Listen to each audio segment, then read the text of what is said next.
screw New York. New York doesn't deserve a damn penny. We shouldn't fund them one single dime, not a dime. They convicted President Trump of 34 fake felony charges.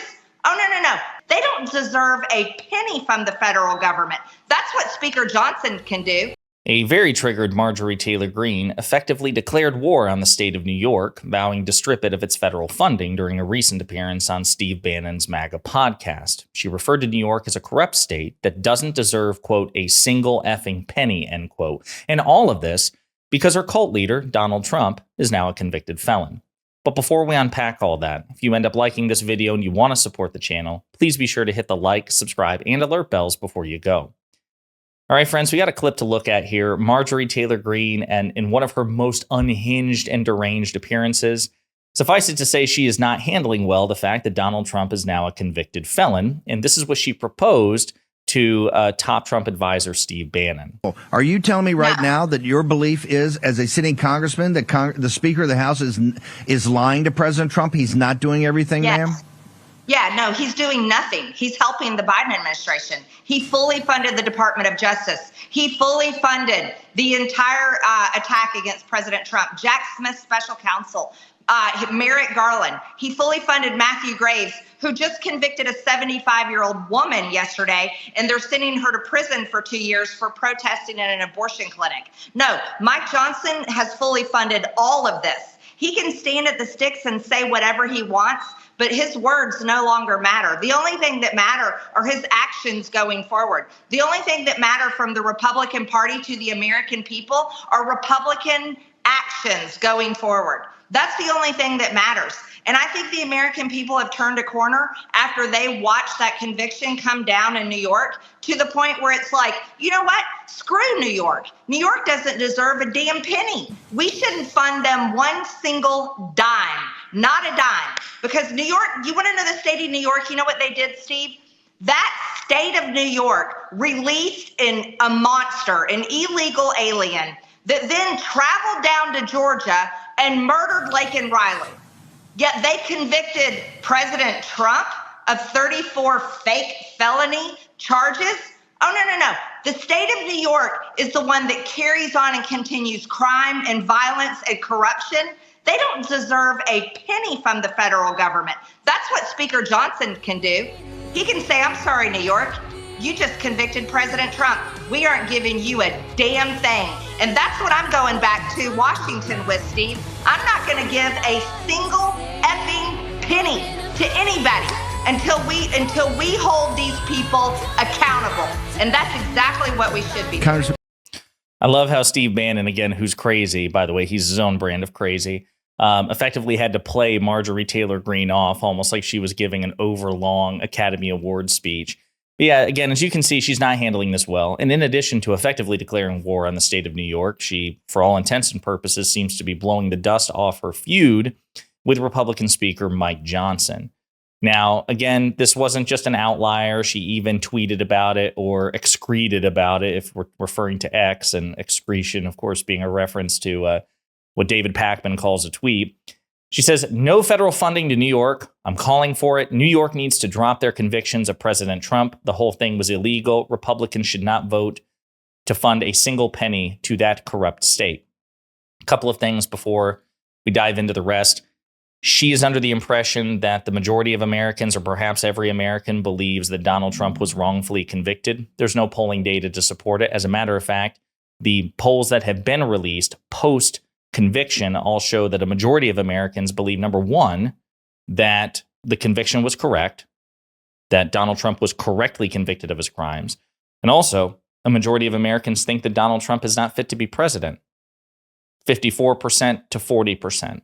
Okay, so I don't know where she's getting her data, but she's a MAGA Republican, and to them, feelings matter more than facts. Now, a New York Congressman, Democrat Richie Torres, responded. He says, Marjorie Taylor Greene is threatening New York's federal funding because a New York jury convicted Donald Trump of 34, quote, fake felonies.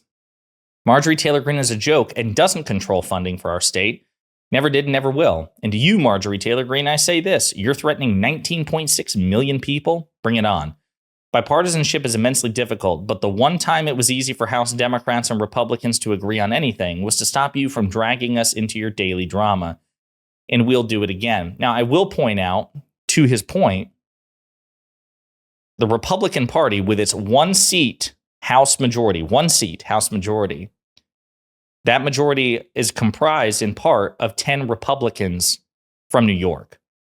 So I can't imagine even those deranged MAGA Republicans, which, by the way, include the likes of Elise Stefanik, right, who might be more unhinged than Marjorie Taylor Greene in the sense that, Marjorie Taylor Greene, I think, is an idiot and a true believer. Elise Stefanik, there's some evidence to indicate that she is either doing, she's a smart person doing a hell of an impression of a deranged MAGA lunatic to try to impress Donald Trump so he'll make her vice president, or like Anakin Skywalker in Star Wars, she willingly went on the path of evil, right? But there's a contrast between the two. But you even have so-called Republican moderates like Mike Lawler as well, who are part of the New York congressional delegation. But yeah, 10 Republican Congress people, 10 Republicans who are part of Marjorie Taylor Greene's party. I can't imagine any of them are going to say, yeah, let's strip New York of its federal funding. On that score, though, I do want to point some things out. So New York, typically speaking, is a state that gives much more in terms of federal taxes. Like, they generate more in federal taxes. They give more to the federal government and thereby the rest of the country, including Georgia, Marjorie Taylor Greene's state, than they receive from the federal government.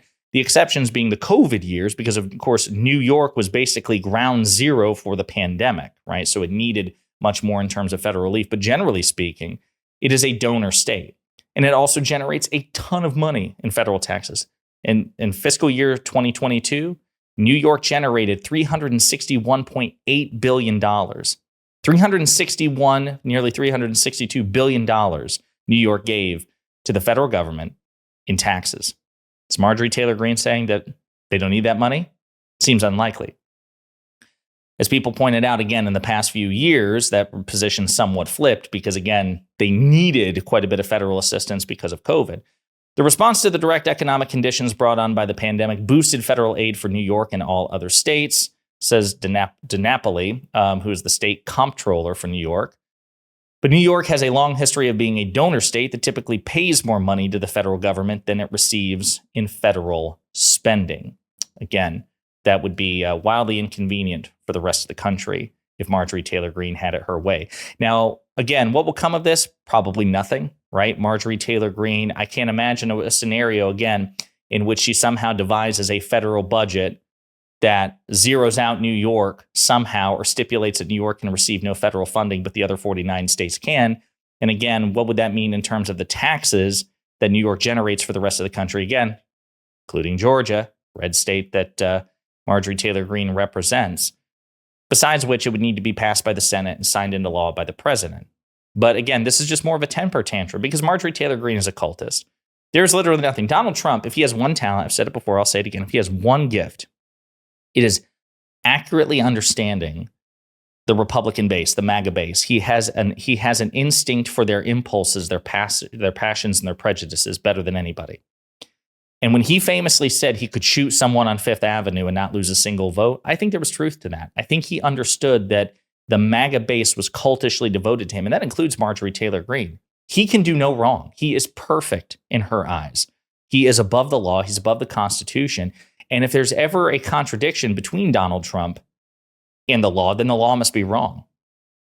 So the felonies for which he has been charged, falsifying business records, felonies that have been charged, that other people have been charged for, they're fake once Donald Trump has been charged. Like they cease to be valid. That's how her mindset works. And it's not just her, right? She's a powerful Republican Congresswoman exercising state power. She's not an outlier in the party by any stretch. Her sentiment reflects a very popular one among the Republican base, which goes to show how far this party has fallen. It's an authoritarian cult of personality. But yeah, so anyway, Marjorie Taylor Greene threw an epic tantrum. She wants to declare war on New York, blow the dust off her confrontation with Mike Johnson, and she's almost certainly destined to lose both of them in humiliating fashion. Let me know what you think in the comments.